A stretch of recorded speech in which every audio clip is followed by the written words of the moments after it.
इकाई 11 सच्चा बालक जीवन प्रसंग।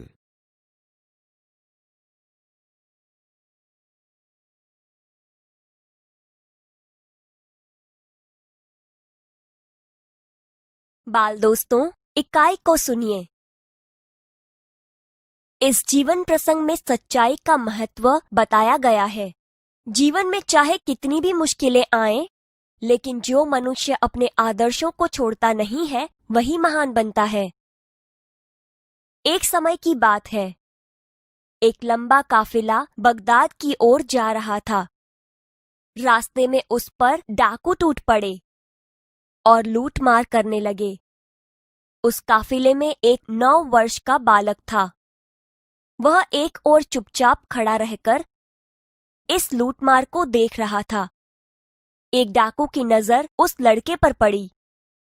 लड़के के पास आकर वह डाकू कड़क कर बोला, तेरे पास भी कुछ है? लड़का, मेरे पास 40 अशर्फियां हैं। डाकू, क्या कहा? तेरे पास 40 अशर्फियां हैं? लड़का, जी हां। डाकू लड़के का हाथ पकड़कर सरदार के पास ले गया।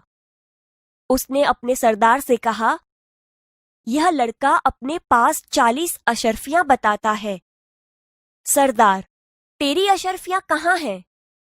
लड़के ने अपनी सदरी को फाड़कर उसमें छुपी अशर्फियां निकालीं। उन्हें सरदार के सामने रखते हुए कहा, यह देखो। सरदार, लड़के, अशर्फियों को इस प्रकार से रखने का उपाय तुम्हें किसने बताया? लड़का, मेरी मां ने इनको सदरी के अस्तर में सी दिया था, जिससे किसी को पता न चले। सरदार, तो तूने अशर्फियों का पता हमें क्यों बता दिया?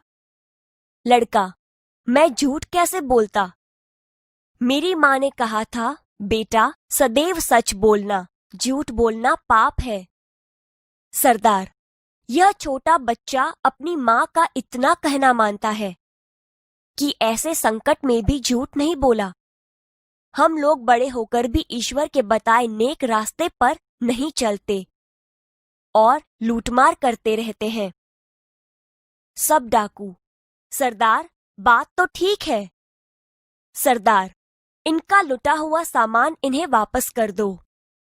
डाकुओं ने सब सामान वापस कर दिया और आगे कभी लूटमार न करने की प्रतिज्ञा की। सच बोलने वाले इस बालक का नाम अब्दुल कादिर था। बड़ा होकर यह बालक महान संत हुआ। उनकी समाधि बगदाद में है। वहां प्रत्येक वर्ष बड़ी संख्या में लोग दर्शन के लिए जाते हैं।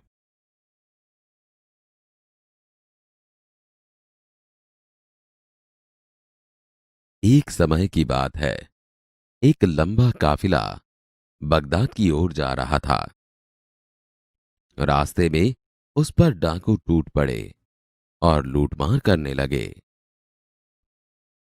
उस काफिले में एक 9 वर्ष का बालक था।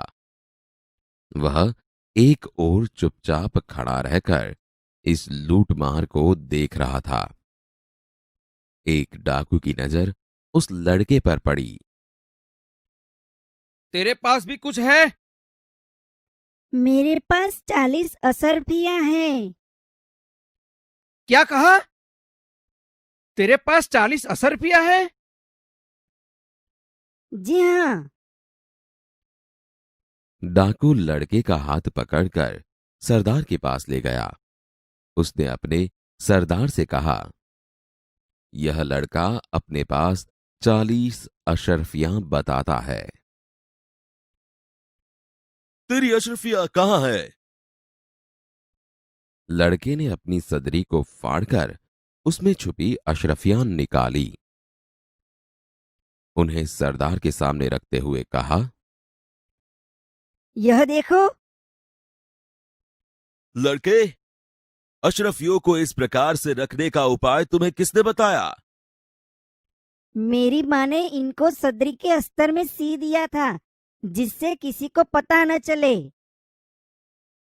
तो तूने अशरफियों का पता हमें क्यों बता दिया? मैं झूठ कैसे बोलता? मेरी माँ ने कहा था, बेटा, सदैव सच बोलना, झूठ बोलना पाप है।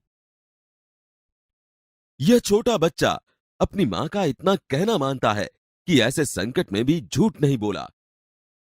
हम लोग बड़े होकर भी ईश्वर के बताए नेक रास्ते पर नहीं चलते और लूटमार करते रहते हैं। सरदार, बात तो ठीक है। इनका लूटा हुआ सामान इन्हें वापस कर दो। डाकुओं ने जब सामान वापस कर दिया और आगे कभी लूटमार न करने की प्रतिज्ञा की। सच बोलने वाले इस बालक का नाम अब्दुल कादिर था। बड़ा होकर यह बालक महान संत हुआ। उनकी समाधि बगदाद में है। वहां प्रत्येक वर्ष बड़ी संख्या में लोग दर्शन के लिए जाते हैं।